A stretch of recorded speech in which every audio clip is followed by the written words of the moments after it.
Les amis, j'espère que vous allez bien, que vous avez passé une excellente journée. On se retrouve aujourd'hui pour la réaction à froid de ce choc, de ce match entre City et le Real. Victoire du Real 3 buts à 2. On va revenir un petit peu, on va faire un petit débrief à froid. C'est vrai qu'hier, j'ai fait ce débrief à chaud. J'étais euphorique, il y avait beaucoup d'émotions, etc. On va revenir gentiment et essayer de décortiquer et disséquer ce match.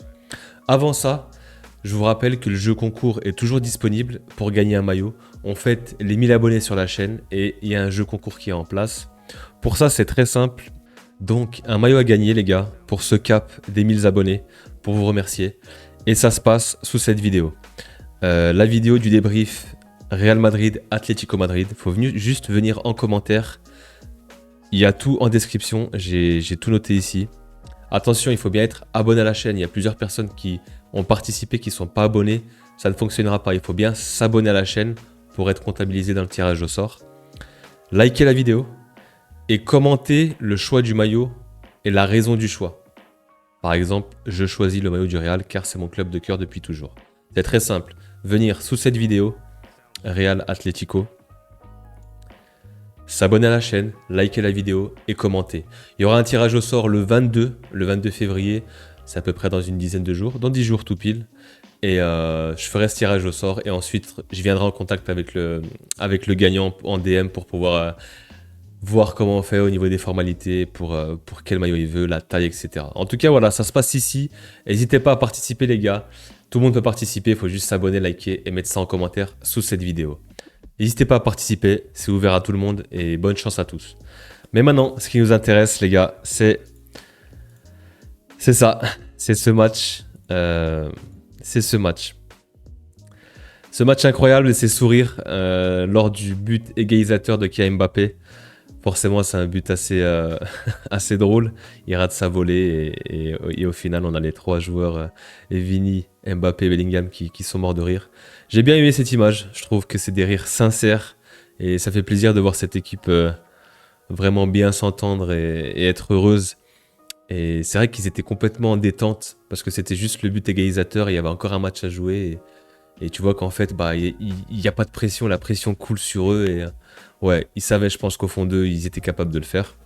Avant ça aussi, petite info, on a les tirages au sort qui ont été révélés aujourd'hui. Donc, plutôt un bon tirage pour le Real. On a tapé la Real Sociedad. Et en face, il y a un sacré choc. Le Barça face au Colchoneros, l'Atlético Madrid. Sacré match, on va checker ça, on va le débriefer aussi. Forcément, oui, on sera là, on fera les débriefs de ces deux matchs. Match aller, match retour. Il me semble que ça se joue fin du mois, fin février, début mars. Les dates sont assez espacées. Mais ouais, gros choc. Copa del Rey, les demi-finales, match aller-retour. Ça promet. Voilà, c'est la Copa. C'est pas un titre majeur, c'est pas la Ligue des Champions, c'est pas la Liga, mais ça reste quand même la Copa. On l'avait gagné contre le Barça aussi en finale.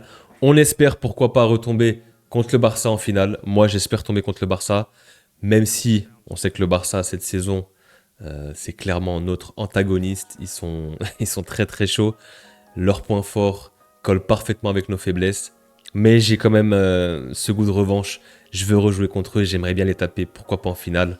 Ça reste à voir. Il y a l'étape Sociedad à passer. Pour eux, il y a l'étape Atlético Madrid. Surtout, on se souvient de ce match en championnat où l'Atlético, pour le coup, les avait braqués en toute fin de match. Mais ouais, on sera là pour suivre cette Copa. Donc, ce match, le Real qui commence plutôt très très bien son match, hein, comme je l'avais dit hier dans le débrief à chaud. Là, ce sera un peu plus calme, posé. On va essayer de décortiquer, disséquer un peu ce qui s'est passé. Vinicius qui se retrouve à partir en profondeur. Oui, il est hors jeu. Il obtient ce penalty. Mais voilà, ça montre que Vinicius est déjà en jambes. Vinicius veut répondre à ce tifo, à cette bannière. Et moi, quand je vois ça au bout de 10 minutes de jeu, je me dis que Vinicius a envie. Et il montre de très très bonnes intentions. Quelques minutes plus tard, on a Bellingham qui se retrouve entre trois citizens ici. Il arrive à transmettre le ballon à Vinicius. Et il y a ce petit pont dévastateur. Carrément, il aspire l'âme de Ruben Dias. À vitesse réelle, c'était incroyable. C'est passé à une vitesse. On voyait que c'était instinctif. Il l'a fait instinctivement. Ruben Dias a surgi et avec de son pied gauche, il arrive à faire ce petit pont incroyable. Et derrière, il y a cette passe extérieure du pied magnifique pour trouver Mbappé de l'autre côté. C'est vrai qu'il a souvent tendance à la tester, hein, cette passe extérieure du pied, et ça lui réussit souvent. J'ai vu Mbappé aussi la tenter plusieurs fois, mais et Vinicius, il l'aime beaucoup. Et c'est un nouveau geste dans sa palette. Et du coup, c'est vrai qu'à l'époque, avec Benzema, je ne le voyais pas trop faire, mais c'est vrai que ces derniers temps, et il répète ce geste assez souvent. Mbappé qui arrive devant Ederson. Pour le coup, Ederson qui, on va revenir plus tard, a fait un match très très compliqué pour sa part individuellement. Mais pour le coup, je l'ai trouvé bon sur cette parade. On voit qu'il anticipe déjà. On voit qu'il est déjà un petit peu sur ses appuis, sur sa droite. Il sait que ce sera une frappe croisée. Il arrive à l'arrêter parfaitement. Voilà, on a eu 10-15 minutes de jeu où le Real a vraiment poussé, a été très très dangereux. Bonne entame de match, à contrario des anciens matchs où le Real a du mal à démarrer. Le Real est un diesel pour le coup là. Ligue des Champions, à l'Etihad. Ouais, franchement, là, j'ai beaucoup aimé l'entame de match. Derrière, il y a eu un creux. Il y a eu cette passe avant aussi, juste une minute plus tard, hein. Ça se joue vraiment même quelques secondes plus tard. Il y a Rodrigo, vous voyez ici. Je ne sais pas si j'arrive à... Ici. Il arrive à trouver cette petite passe extérieure comme ça, en louche. Vraiment, Rodrigo, je trouve qu'il a cette qualité de création. Pour moi, des 4 attaquants, je mets Bellingham dedans, c'est le plus créatif. Ça peut se jouer avec Bellingham, mais pour moi, Rodrigo, il a ce côté création, ce côté vista, cette dernière passe. Il l'a montré à plusieurs reprises dans ce match, et même dans les autres matchs. Il a ce flair, il a cette vista, et là, pour le coup, il met cette petite louche, et il arrive à trouver Mendy. Mendy qui se retrouve dans la surface. Si j'arrive à... Hop. Dans la surface, et il y a ce double 1-2 avec Vinicius. Où on comprend pas trop ce qui se passe. Personne veut tirer, chacun se fait des passes. C'était plutôt bien joué. Ils ont su éliminer Diaz une fois, deux fois. Mais ensuite, c'est Mendy qui se retrouve à la finition. Il tire de son mauvais pied, pied droit. Et Ake vient en sauvetage dans la toute petite surface. Il vient sauver... Bon, on avait encore Guardiola derrière. Mais ouais, il vient sauver ses coéquipiers des Citizens. Donc, comme je disais, après ce temps fort de 10-15 minutes, il y a City qui se retrouve en phase de transition.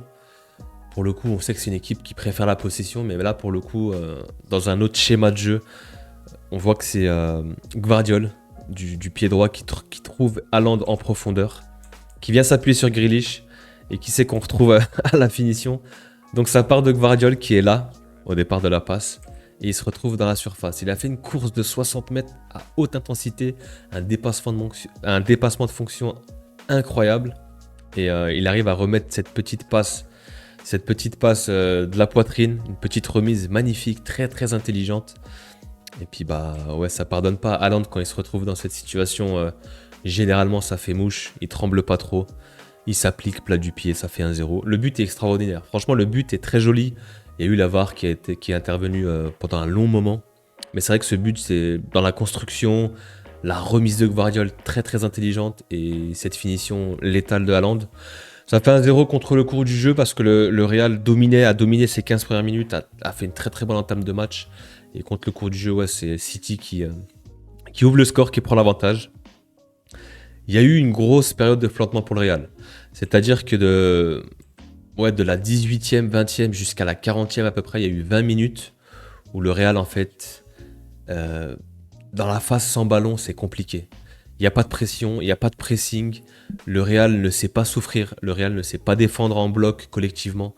Je l'ai déjà répété, c'est une phase de jeu où on doit progresser. Et ça part des attaquants, ils ont du mal à faire le pressing, c'est souvent pas coordonné. C'est soit Mbappé qui part un peu tout seul, soit Vini, des fois c'est Bellingham aussi qui s'aventure. Mais ouais, il y a ce bloc avec les milieux de terrain qui coulissent pas bien ensemble. Et ouais, la phase sans ballon, c'est un point problématique pour le Real, je dirais, cette saison. Il y a Vini qui essaye de sonner la révolte, 25e minute de jeu, il est sur son côté toujours. Il y a eu toujours deux ou trois Citizens pour essayer de le bloquer. Et il y a cette frappe qui tape la barre. Voilà, il essaye de répondre. Vini, il est là, il est présent. Il continue sur son côté, il harcèle et il essaie de déstabiliser cette défense. Et comme j'ai dit, de la 24e jusqu'à la 45e, il ne s'est pas passé grand-chose pour le Real. City a une possession stérile, s'est pas procuré énormément d'occasions. Je crois qu'à la mi-temps, City était à 0,7 d'XG. C'est pas énorme, sachant qu'ils ont eu un penalty. Donc le penalty fait 0,7 il me semble. Donc mis à part le penalty, ils n'ont pas eu grand-chose en première mi-temps. Mais voilà, ils avaient la possession, la maîtrise. Le Real a reculé, le Real ne s'est pas pressé. Par un moment, ils ont essayé, mais c'était pas coordonné. Et du coup, ça a ouvert des brèches.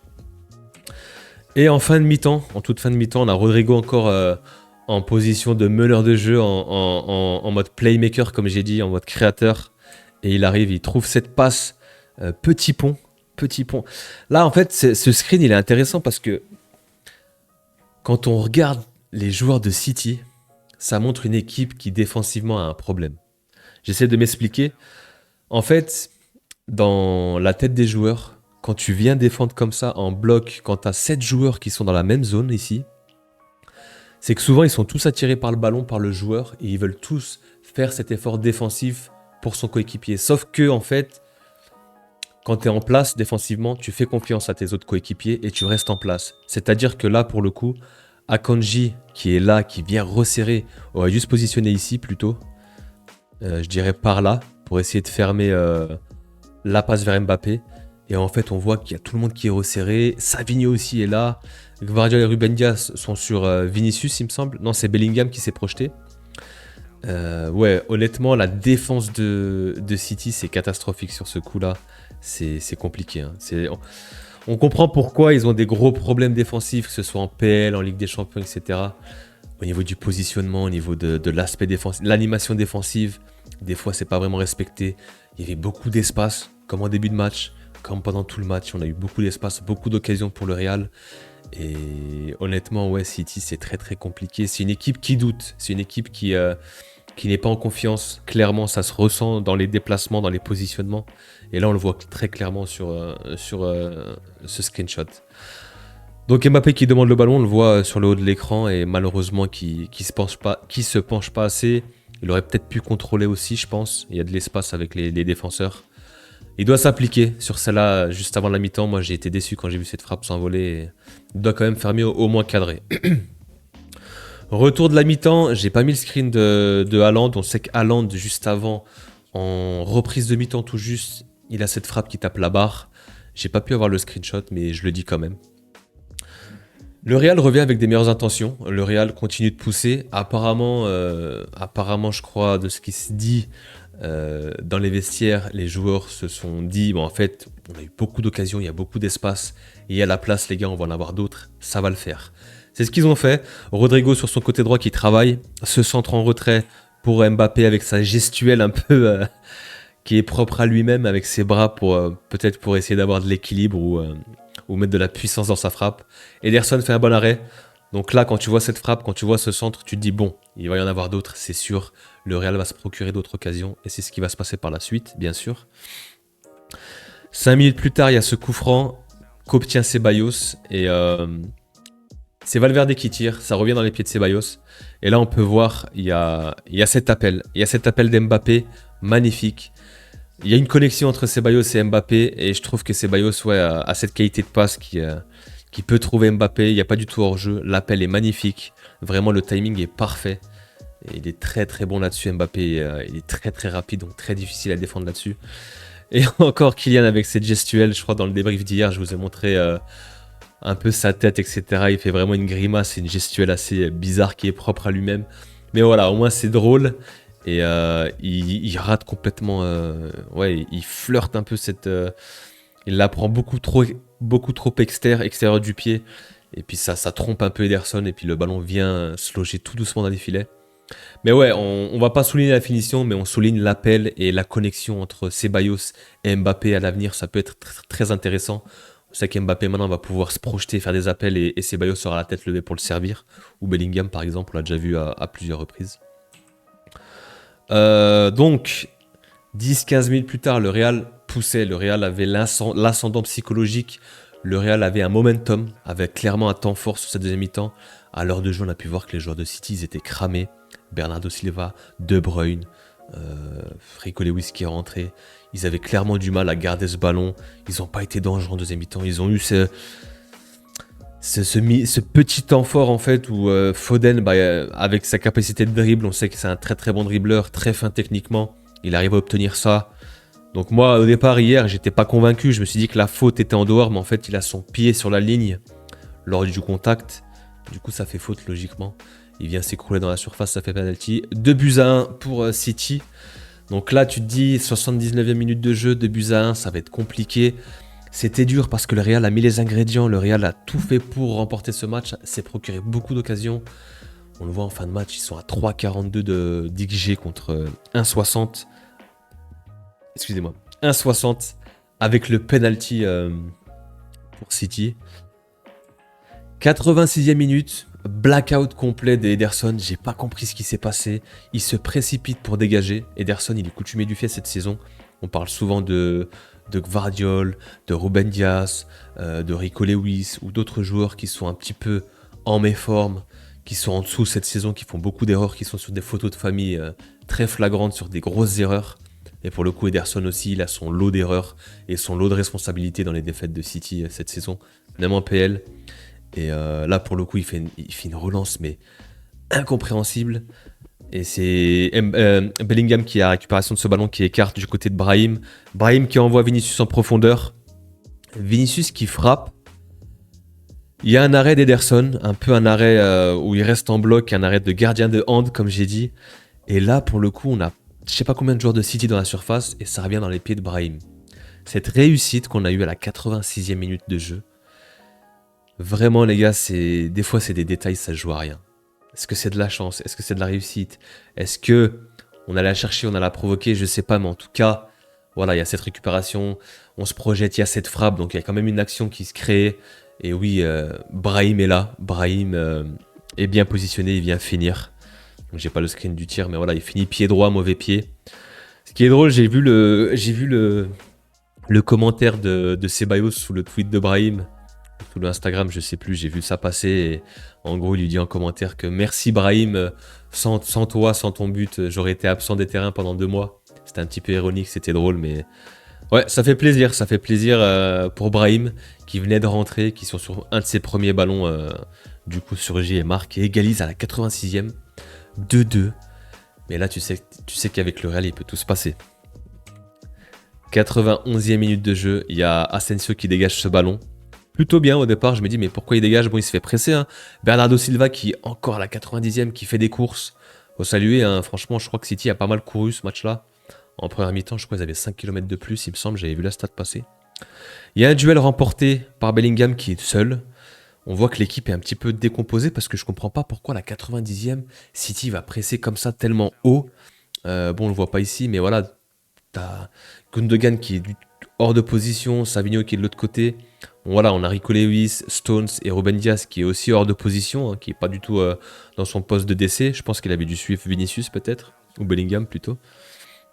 Bellingham qui gagne ce duel aérien, qui décale sur le côté à Vini. Donc en fait, il y a Kovacic qui vient récupérer ce ballon, qui joue safe, qui joue la sécurité derrière en retrait sur Rico Lewis. On peut voir que Rico est déjà sur ses appuis arrière, il recule déjà. Donc là déjà il y a un problème, c'est synonyme d'un joueur qui n'est pas en confiance aussi. On voit qu'il n'est pas aligné, qu'il attend ce ballon, qu'il essaye de se donner peut-être du temps et de l'espace pour reculer. Mais du coup il hésite. Il y a cette petite seconde d'hésitation, des détails encore, ça joue sur ces détails. Et Vinicius, il y croit. Et ce que j'aime beaucoup aussi, je vous le montre, c'est ça. C'est Bellingham qui, pour le coup, on le voit sur ce screen, il y croit en fait. Il voit Vinicius accélérer, il est déjà en mouvement. Il est déjà en mouvement et il fait déjà ses pas d'anticipation et ça va faire la différence, ça va faire toute la différence. Pourquoi? Parce que derrière, là il y va, il accélère. Vinicius prend le dessus sur Rico Lewis. En vitesse pure, Vinicius, voilà, c'est très compliqué de l'arrêter. Hein. Toutes les grandes équipes, quand Vinicius a joué à gauche, il a su se débrouiller, hein, que ce soit le Bayern, City, Dortmund, Liverpool, il a toujours fait des différences, il est très très rapide. Et sur son côté, il arrive à prendre de vitesse Ruben Dias, il met cette petite balle, ce petit ballon. Je pense qu'il voulait lober, il voulait clairement lober, il s'est raté. Mais honnêtement, hein, Bellingham, la course, ça part d'ici, il y croit, là il accélère. Pourtant Stone c'est bien devant, hein. On le voit ici sur le screen. Mais la détermination de Bellingham, moi qui l'avais dans le live juste avant le match qu'il avait, entre guillemets, je l'avais jugé coupable d'être trop offensif, d'être trop attiré par la cage, par le but, que c'était pas la même saison que l'année dernière, que là on avait un attaquant, qu'il fallait qu'il reste un petit peu dans son rôle de milieu de terrain, qu'il évite de déséquilibrer trop l'équipe. Mais là pour le coup, cette projection, et en fait c'est un joueur qui doit être libre et qui doit se projeter, qui doit se balader un peu sur le terrain. Le Real malheureusement, donc oui forcément il finit derrière, hein, il passe devant John Stones. Mais c'est vrai que Bellingham, il doit avoir ce côté playmaker, un peu joueur libre au milieu de terrain. Il doit faire la liaison. C'est compliqué pour lui parce que c'est une équipe qui est coupée en deux. On le voit depuis le début de saison. Il y a des joueurs qui attaquent, il y a des joueurs qui défendent. Et il y a un Bellingham qui se balade un peu entre les deux, qui essaye de faire la liaison comme il peut. Et souvent, il est cramé, hein, il fait des allers-retours, etc. Grosse débauche d'énergie, gros volume de jeu. Voilà, il a cette caisse, bien sûr, mais voilà, j'espère qu'il va pas se cramer, qu'il va pas se blesser aussi, surtout parce qu'on va avoir besoin de lui. Il est clutch encore là, le Belling time. Et ouais, c'est fou. Il vient crucifier, on vient assassiner City, c'était incroyable. Et du coup, voilà, il y a cette petite danse. Vinicius qui vient se mêler à cette danse parce que oui, Vinicius est à l'origine de ce dernier but et à l'origine du premier but aussi. Donc Vinicius, clairement, homme du match, pour moi c'est mérité. Bon voilà, il n'y a pas un joueur qui se dégage non plus, hein. Ça aurait pu être Bellingham, ça aurait pu être peut-être Ceballos, je sais pas. Quoique non, Ceballos a concédé ce penalty, mais pour le coup, il n'y a pas vraiment une individualité qui se dégage. Le collectif a été, on va dire, pas mal dans la productivité offensive, dans quand on regarde ce qu'ils ont proposé offensivement. 3,40 XG, c'est énorme. Franchement, c'est énorme dans un match de Ligue des Champions, surtout contre City à l'Etihad. C'est pas évident. Il y a quelques années en arrière, jamais on n'aurait pensé ça. Et ouais, pour le coup, c'est très très fort de la part des Madrilènes. Tout n'a pas été bon. Attention, c'était compliqué par moments. Mais au final, ils ont su quand même retrouver les ressources pour aller finir ce match, terminer dans les dernières secondes. C'est seulement le premier acte, le match aller. Le boulot a été fait, le plus dur a été fait là-bas, à l'extérieur. Le match retour se déroulera la semaine prochaine au Bernabéu. Je pense et j'ose espérer que le Real va faire le boulot. City dans les têtes, ça a dû être un coup dur. Il faut un match très moyen, à l'image de leur saison. Et ils ont eu quelques moments la maîtrise du ballon. Comme j'ai dit, ils n'ont pas eu énormément d'occasions. Un 60 ou un 70 d'XG avec un penalty, c'est très peu. Il y aura ce match retour où il faudra faire le boulot pour se qualifier en 8e. Ce sera soit l'Atlético, soit Leverkusen, si on passe bien sûr. Avant ça, il y aura le match de championnat contre Osasuna samedi. On sera là pour le débrief. Ouais, on fera le débrief tranquillement. Et ensuite, il y aura aussi entre-temps la Copa. Donc le tirage, on a tiré la Real Sociedad. C'est pas fait. C'est le meilleur tirage. On a évité le Barça et l'Atlético. Si on arrive à passer, ce sera soit l'Atlético, soit le Barça en finale. J'espère le Barça pour se venger, parce qu'on a besoin de se venger cette saison. Il faut affronter les gros, que ce soit en Ligue des Champions, en Copa, en Liga. Et il faut se mettre en confiance et essayer de gagner les gros matchs. Ce sera tout pour ce petit débrief à froid. J'espère que vous avez kiffé la vidéo. N'hésitez pas à liker, commenter, partager les gars. Merci à tous ceux qui le feront. N'oubliez pas d'aller participer sur la vidéo, comme je vous ai dit en début de vidéo, pour le maillot. Ce sera dans 10 jours. Et en tout cas, voilà, merci à tous pour la force au quotidien, pour les commentaires, les likes, etc. Je vois tout. Et ça fait chaud au cœur. Merci à tous, les gars. Passez une excellente soirée. On se dit à très vite. Ciao, ciao.